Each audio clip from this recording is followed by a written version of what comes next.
I am on. You know it. I'm on. Estoy on. Hi guys, I'm on. Ci sono. I'm on. Je suis on. I am on. My home. I'm on. Ich bin on. สวัสดีค่ะ ไปด้วยกันนะคะ I'm on. Estoy conectado. I'm on. Estamos on. Saya on. I'm on. Let's go. Let's be on.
Welcome to Asia Briefing. My name is Mike Knowles and I'm here in the Fruitnet studio in London to bring you today's Asia Briefing.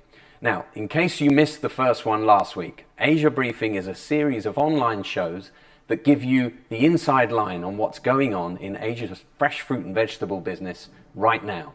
The idea is to bring you up to speed with everything that's going on for the fresh produce trade in Asia ahead of Asia Fruit Congress On, which takes place on the 17th of November, and Asia Fruit Logistica On, which takes place on the 18th to the 20th of November. Now those events, I'm sure you know, are entirely online, and although that means there won't be as much handshaking and buffet food as usual, you can still connect with everyone in the Asian fruit and veg business thanks to our amazing virtual conferencing, exhibition and networking technology, which are at the heart of those two events this time around. You can also watch a special sneak preview of that technology in action by going to the Asia Fruit Logistica YouTube channel.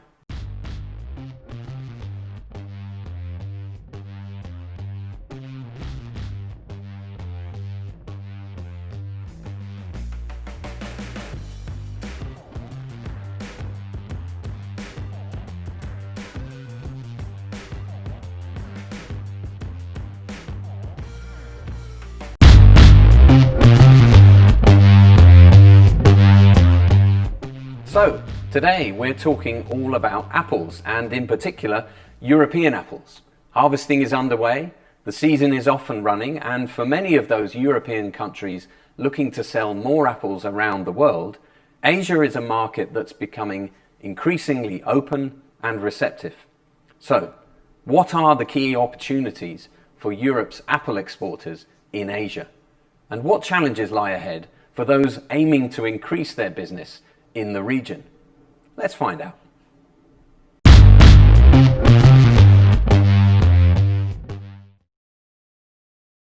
For an increasing number of European apple suppliers, Asia is fast emerging as a really important place to do business.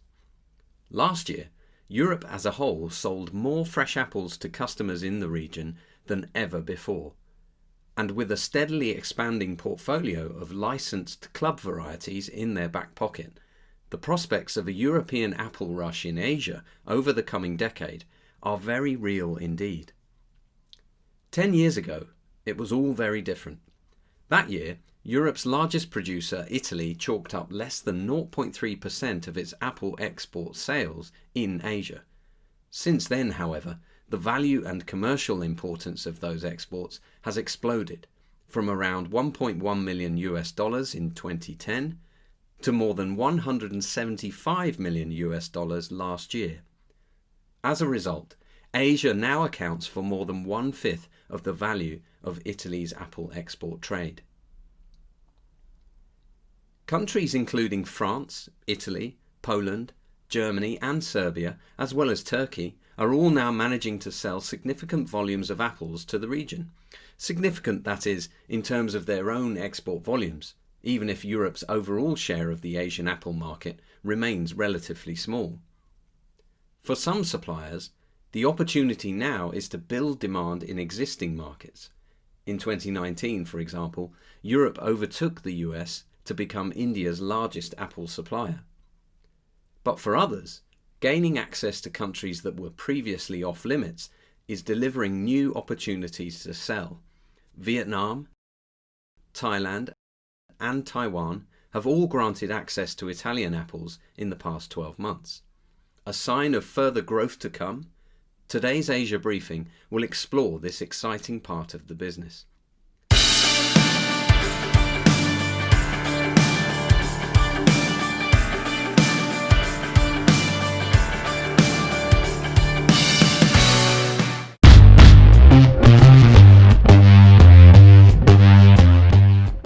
So let's start with some facts and figures. Here to lay down some statistical foundations for us, it's our very own statsman, Wayne Prowse.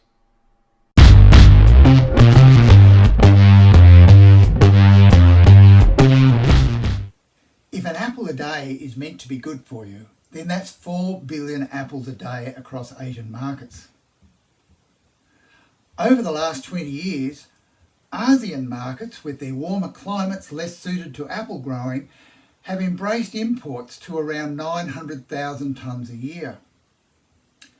India has seen the largest percentage growth since their market opened over the same period to 250,000 tonnes, while China has had less need to import apples. However, China did import 125,000 tonnes of apples last year, up 94%, the highest on record, though small in context to their 40 million tonnes of production. South Korea is not importing apples, while Japan has imported 5,000 tonnes, or 30% more, both markets also being large apple producers. In the south, Malaysia, Thailand, Vietnam and Taiwan have all increased their apple imports. Philippines is down, as is Indonesia, while Singapore is about the same. India, though, is also down 11% to 250,000 tonnes. To the suppliers now, and it is China, the largest supplier of apples to the Asian region, 915,000 tonnes, up 37%. The US has supplied around 265,000 tonnes, and Europe has supplied 179,000 tonnes, up 9%, mostly into India and Malaysia. Across the south, Chile, New Zealand and Australia have all exported smaller amounts this last year, and South Africa, with 117,000 tonnes, is about the same as last year. Now, looking more closely at India, over the last decade, the US and China have both been major suppliers to India, changing market shares quite a bit, then peaking in 2017-18 with China supplying the most, then slapped with a ban, then the US supplied the most when China was out of the market, and then in this last year, Europe has emerged to supply the most apples into India. Now we're seeing Turkey and Iran ramping up. Who knows what's going to happen with China supplying India again? So who's going to be the biggest supplier of India going forward? It's a mixed bag of apples.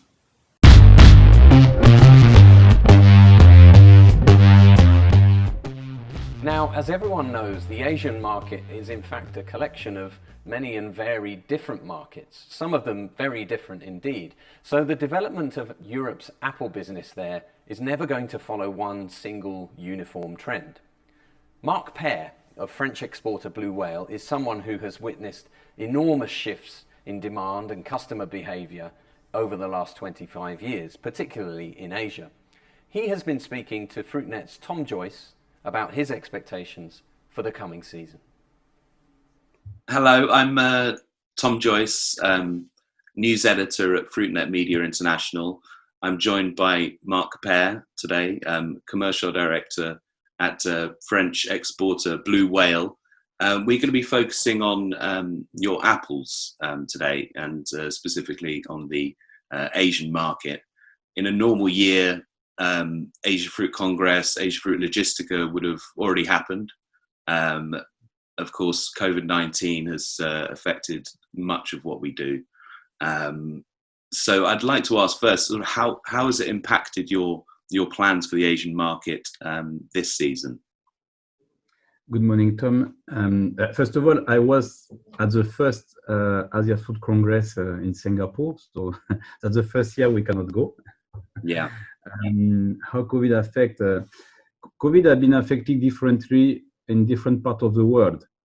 If we look at the European market, for Apple business, the COVID people eat more apple when they stay at home. We have a product which is a fresh product, and when they come at home, the consumption in April in France increased 28%. So it means that our product has been not been affected, but reverse has been quite consumed during this crisis. That's Europe, because we have a big distribution system which is quite efficient, and it's easy to, during the COVID, we are able to distribute our fruit all around Europe. Outside Europe is a bit more complicated, because a lot of country market are street market, and in that case, when there is closure, sometimes it's difficult to distribute the product. So outside Europe, COVID affect quite a lot the business, and because it was a crisis, because it was difficult, importers were more cautious and import less. So they import less, they sell less. But because of the distribution in some countries have not been as resilient as it has been in Europe. Mm-hmm. And so, what are your expectations in terms of volumes to start with, heading to the Asian market this season? Well, this season, the particularity of this season is that we have probably the smallest crop of apple in North Hemisphere, because we have a small crop in Europe, and we are not harvesting the quantity expected in every country across Europe, from north to south. We have less apple, it seems, in the news from USA, and some in China, less in North Africa. So it means everywhere in North Hemisphere this year we have a short crop. Maybe one of the smallest in the last few years is for North Hemisphere. So the first problem this year for the market is not a question of selling, it will be a question of how many fruit we can sell. And the balance between offer and demand this year is clearly we are going to be short of offer all around North Hemisphere. So clearly it will affect the volume sold in the Asian market. Probably we have a compensation by higher price, but clearly we affect the volume this year. I see, because you've been growing in certain markets in Asia, and maybe targeting some a little more than in others. I know Vietnam has sort of shown quite good potential, and also India. Blue Whale has been present for quite a long time. Obviously, all these markets are quite different. So, will they require a completely different strategy? What we see, we start more than 25 years ago in the early 90s by developing Royal Gala cells in Asia to replace the Red Delicious, and that was before. Now we still have some new market where we have to, and India is a good example of today, where we have much more selling of Royal Gala to replace the Red Delicious, because they start this movement maybe later than countries like Thailand or Vietnam or Singapore or Hong Kong, where we have been selling apples. But in the part of, if we talk Southeast Asia today, the next few years will be, we're going to develop new variety, because now it's time for us in this market to replace or to start replacing Gala. In our business, when we replace a variety, it takes 20 years. It's not like tomorrow I stop Gala and I put something else, because our business is a bit special. We are producing in orchard and with trees, so it takes time to replace and it takes time to pull out. But the trend is definitely that in this country, we're going to come with more expensive variety, but much more different with more quality. I'm talking Candine, I'm talking Pixie Forest, I'm talking even some Pink Lady we are selling for a few years. So more segmentation, more higher variety. In country like India or other country around, at the moment we are selling quite a lot of the last 2-3 years, our sales have been developing. We are able to, in this country, to do 12 months with our South Hemisphere grower and North Hemisphere grower. So Blue Whale has been present this year in India 12 months, for the first time. So that's a different trade. Yeah. In Asia, it's a mixed situation. And when you're trying to find new consumers for some of these newer club varieties like Candine, at the moment, it's going to be difficult to do things like in-store tastings. So do you have to rely on things like social media a bit more right now? That's the case everywhere. Even in Europe, it's impossible to do in-store tasting. So it's complicated to introduce variety. Lucky we have less apple this year, so there is demand as well quite strong. So when demand is strong, maybe distributor make more effort to promote new variety. The main market is the over supplied. It's difficult to find space to make the tasting. So the year is a favorable condition. Yes, we have to adapt more media things, working with people on the market, people directly. We're lucky we have people in place working in Asia for our promotion, so they're going to go inside and do some promotion, not in store, but in the traditional market, yes. And so which are the varieties that you sort of have biggest hope in various Asian markets this season? But definitely, we have to focus on variety which are adapted to the taste of Asian market. So it means sweet and strong. So this year we have, for example, our organic range with Pixie Crunch, or our traditional range or organic range. We have both for Candine variety. Candine is a variety we have tested already 4-5 years ago. We make the first volume last year, and this year we have a bit more volume. I think we should probably load around 20,000 boxes. And the trend is going to increase in the next few years. So that's something we develop because this variety is the return we have is quite adapted to Asian market. So we're going to develop it based on this market as well. And you mentioned the organic variety Pixie Crunch.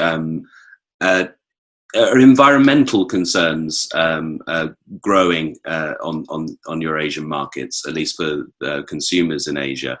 Things like your zero pesticide variety, are things like that growing in the Asian market? No, in Europe definitely is a big subject. We have in Blue Whale, for example, we have pushed 95% of our fruit now is certified HVE, which is a French certification for environmental things. Mm-hmm. And we are quite proud of getting it in less than 6 months. It just shows the way we are growing apple in France is quite we respect the environment, and we are quite ahead on all these items. In Asia, definitely, there is variation country to country, but I'm sure that in a big city in Asia or where people are aware about all these problems, the things will come up very fast. Plastic-free, organic in some country, yes, definitely. Today, it's not a big part of the market, but we have organic in France. We have good fruit organic in France. So if we have some opportunity in a big country in Asia, we do as well. But okay. Definitely, what we see, all the subject of that more friendly for environment is something which is not only European, is now worldwide, and I think it's logic. So yes, we have to look at it. Okay, well, thanks very much for joining us, Marc. Okay. It's been insightful. And yes, see you next time. See you next time, Tom. Thank you. Bye-bye.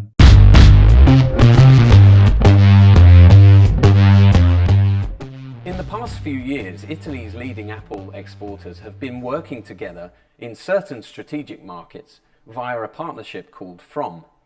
One of those markets is India, and at our recent event, Fresh Produce India, we heard some interesting things about this fascinating market, courtesy of From's director, Nicola Zanotelli. Let's have a look back and see what he said. It's thank you very much indeed for those very interesting comments you had to make there about the way you've been approaching the market in India. It's clear that you've done a huge amount of work and some very effective work. But my point to you would be, Nicola, I'd say this to you first, that you've had it easy. You've been going into a market where, on the one side, the Americans, who've been dominated the market for so many years, have had a tariff of 70% on their fruit, and China, which has been a big supplier to the market over so many years, just hasn't been present. It was banned from the market. So it couldn't have been an easier time for European apples to come in and for Italian apples to come in. What do you have to say to that? Well, first of all, good evening and good morning to everybody. I'd say that calling it an easy task to develop a market in India, well, would be a bit reductive, but at the same time, what you're saying is partially true. We are facing today a market which is actually excluding completely China from the games, and which is actually negatively affecting the capabilities of the US to deploy their capabilities. At the same time, I might bring your attention to the fact that the growth of likelihood of towards Italian apples by the Indian consumer started before the introduction of the new tariffs, which means that already before we were understanding that the steps taken and undertaken were good, positive, and to stay focused on. Now, if we talk about shocks, well, let me confirm that shocks are always negatives for markets and suppliers. If you look at it as a whole, I would say that what we are assisting at is actually destruction of valorization. What of value? What does it mean? We assist automatically to sometimes dramatic changes in the flow of goods, and change in origins, and obviously change in suppliers. Let's think about Russia. And I think that we've done our way through this happening. Now, when shocks like this happen, everyone has to restart everything again, with the unavoidable consequence being the destruction of value. As value and time, luckily for those who always focus on this, go along together. As we know in the world market, for every item, let's say especially in the fruit business, there are two different approaches of selling. One is selling and one is valorizing. So you have to understand what are the values, the true values, which can lead your organization and your product to valorization. So when you have objective values in your hands, like, for example, in the case of Italian fruits to India, a specific taste, secured, storable quality, and planning capabilities, a shorter transit time, brands, then all these objectivities are actually the focus of the investment of the importers, which have to decide constantly where to put their money. And not to forget that this country, with regard to the import of apples, applies a 50% or 51% duty on top of this. So I guess that you do want to have your investment secured before you're taking your chances. Now, Nicola, I was being a bit unfair to you, I know at the beginning, but because I know you've put an awful lot of effort over many years of being in India. You've traveled all over the country, and you've got many excellent contacts with many people in the business. But that kind of story that you've had to talk to the importers about, and presenting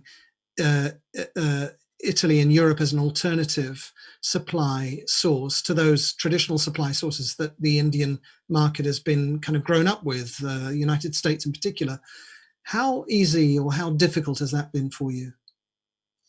Surely in the beginning, we have been asked by all the clients to replicate what they were used to. So basically to bring them a Washington fruit. Yeah.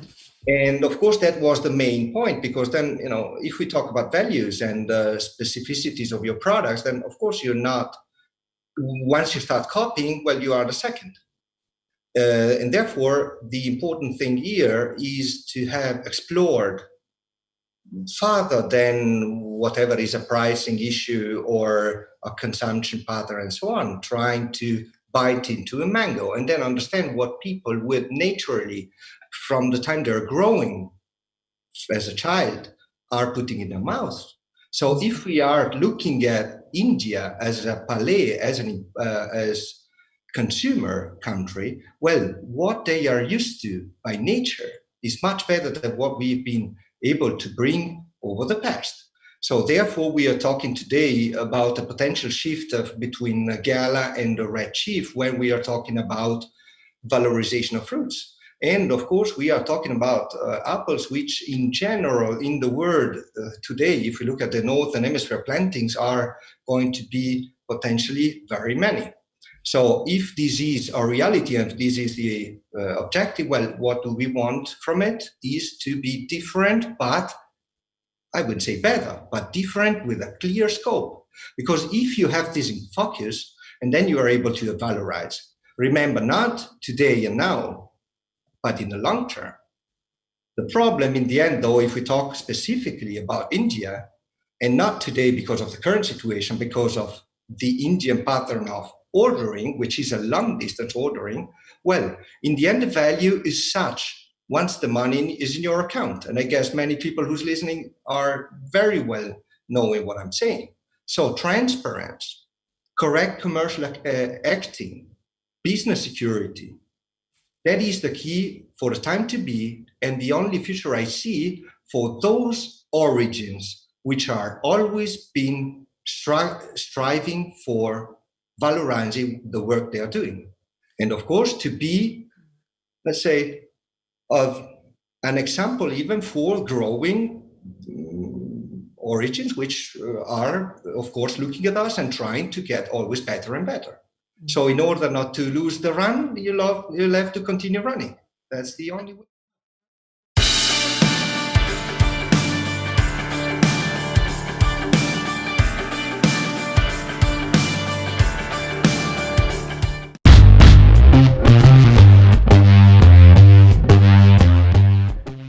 Melinda is a brand that the vast majority of people in Europe's apple trade will know extremely well.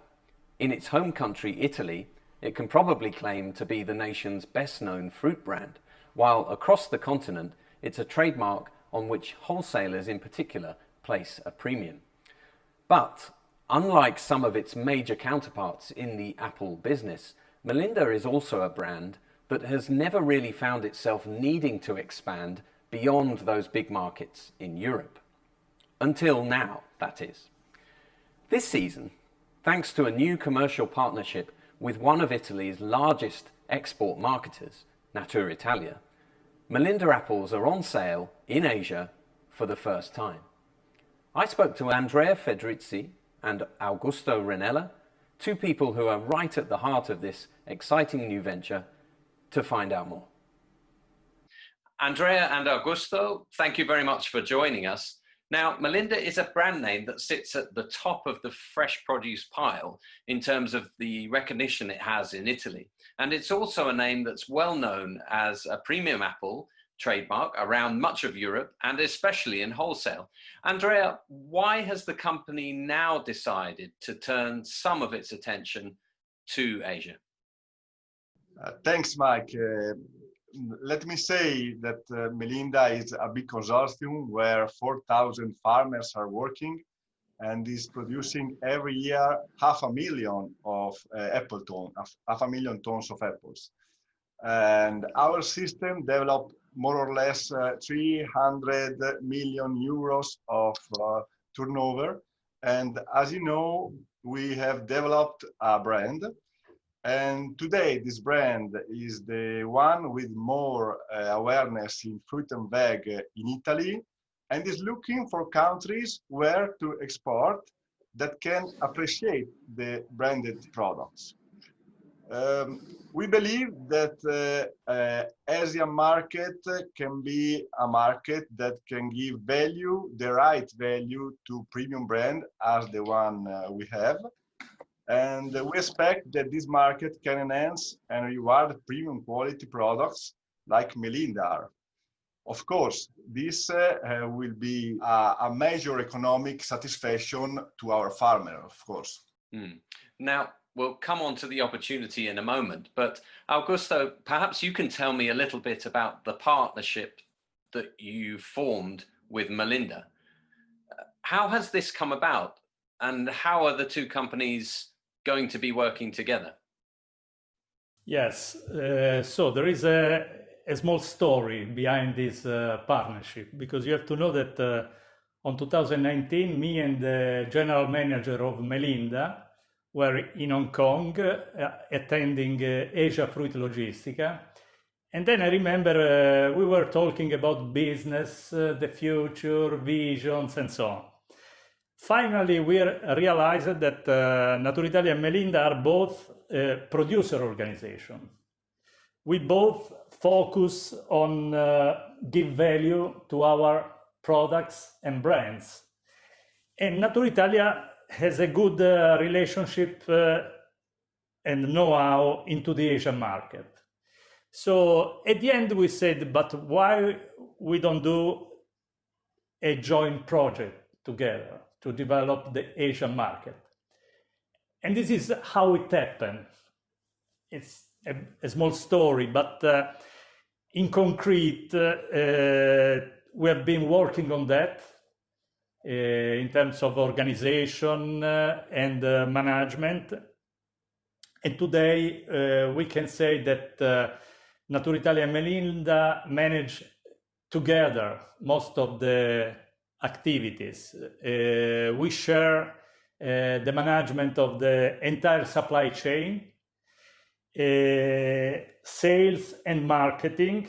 Our collaborators work, we used to say, as like one company. So this is the most we want, to be one company into this project. And so we believe that it will create value not only for our product and brands, but for the Italian fruit in general in the future, this kind of approach. Now, Augusto, you know the Asian market very well. And as you mentioned, you've been to many of these places in the region already and spent time with people in the fresh produce business there. What specific opportunities do you see for the Melinda brand in Asian markets? Are you going to be targeting specific countries or specific types of customer? Okay, we can say that there are macroeconomics aspects that, in my opinion, make possible that these projects will be successful. First, the urban population growth in Asia. So this is a process on the way. It will grow more and more in the future. And so we see this as an opportunity, because when the urban population grows, the large-scale distribution develop. And so this is one of the main customers we want to reach, the large-scale distributor. Then we can say that, as you know, Asia is a vegetarian area. There are a lot of vegetarians in Asia, so it means high consumption of fresh fruit and vegetables. So we also observe that there is a growing buying power of the middle class in Asia. So in the future, it will be more buying power and more consumers able to buy imported fruits. Then when we talk about target markets, we can say the Far East area in general, but when we go into the specific, we can say Singapore, Hong Kong, Malaysia, Indonesia, Taiwan, Vietnam, and Thailand. These are the focus market we want to reach. And we see, as I told you, this as an opportunity for Melinda and the apples of Melinda, because we know that these markets are very interested in good quality products. And so these are the main reasons that we see behind this project. Welcome to Asia Fruit LOGISTICA On. It's the fantastic new digital platform for you to do business in Asia this season. Register, log in, then click on any of the 4 buttons to find out more. Explore is our welcome page. It's full of recommendations of people you need to meet and events you need to attend. Our algorithm uses your profile and your activity on the platform to suggest what's best for you. Content is where you see the full program of Asia Fruit Congress On, every single hall forum, and all the presentations by our exhibitors. There's a lot going on. Meet is where your networking and your business meetings happen. It's at the heart of our platform. It's right where you need to be. My Schedule is your personalized timetable of all your meetings and events. Meet. Let's have a closer look at how to schedule your meetings. There are 2 ways to schedule your meetings. Option 1. Under For You, you see the people our algorithm suggests you really should meet. To request a meeting, simply click on the Meet button and submit your request. It's as easy as that. Option 2. Search for who you want to meet by company, people, product, or national pavilion.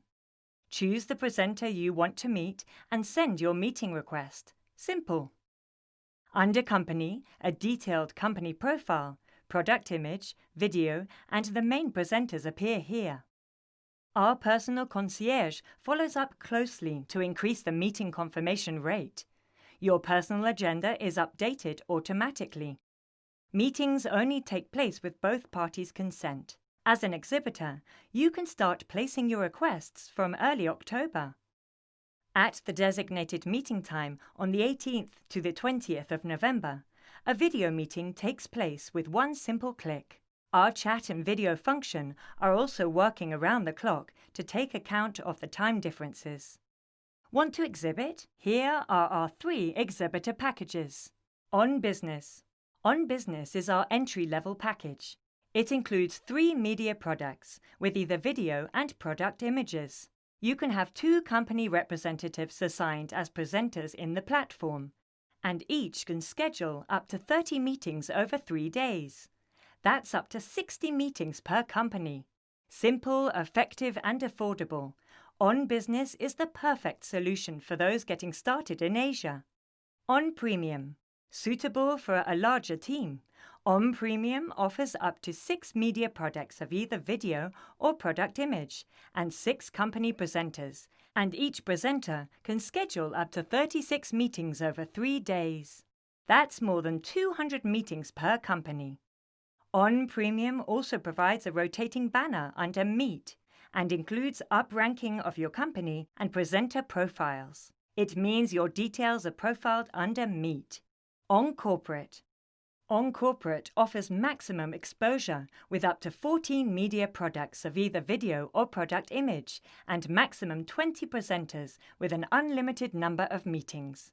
All the up-ranking features and rotating banner from On Premium, plus a 20-minute presentation on content. Special for this year is that all exhibitors can get free access to Asia Fruit Congress On. Our visitor pass costs €34 per person and grants access to Asia Fruit Congress On, hall forums, and unlimited meetings with exhibitors. Visitors with a voucher code get to register for free. Register now at Asia Fruit LOGISTICA On. It's where the fresh produce business in Asia meets. Let's be on. See you in November. Well, that's all we've got time for on today's Asia Briefing. Thanks to all of you for tuning in. We hope you've seen and heard plenty of useful things to help you grow your business in Asia. Tune in next week at 2:30 p.m. Singapore China time, when we'll be looking at how technology is going to be changing the face of the fresh produce business in future. Goodbye and see you soon.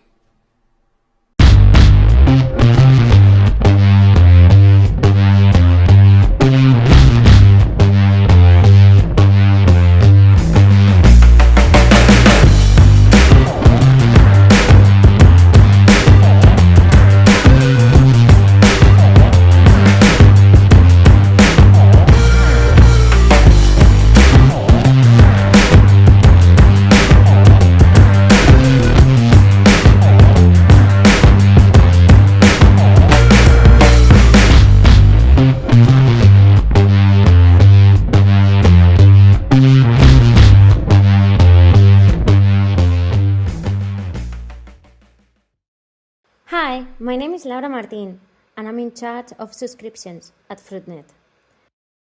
I want to tell you about Fruitnet's new digital magazines. They are free to download, and they offer a range of news, interviews, and industry analysis. You can access them online to read them live, or download them to read them later. They work on your smartphone, your tablet, and your computer.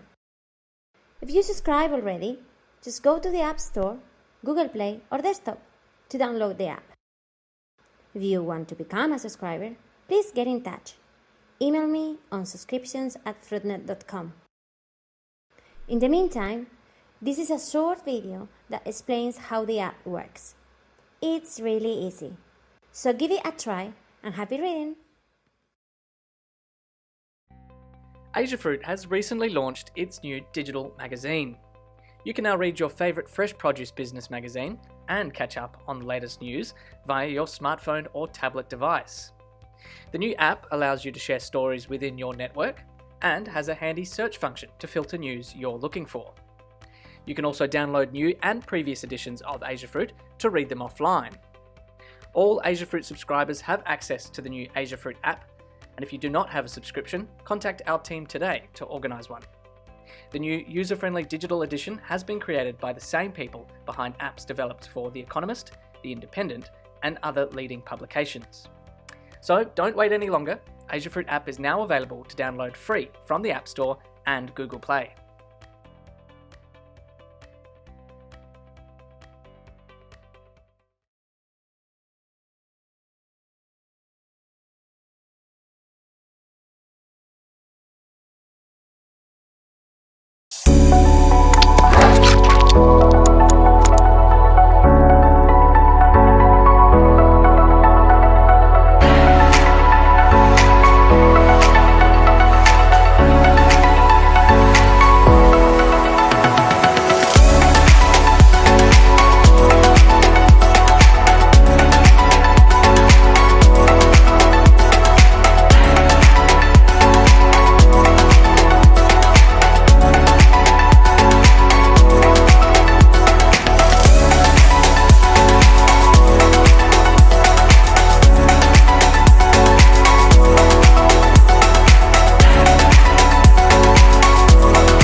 This is a story about dedication, about respect for nature and for people, about colleagues, partners, entrepreneurial spirit, seeds and vegetables. This is a story about sharing opportunities for growth and a healthy future.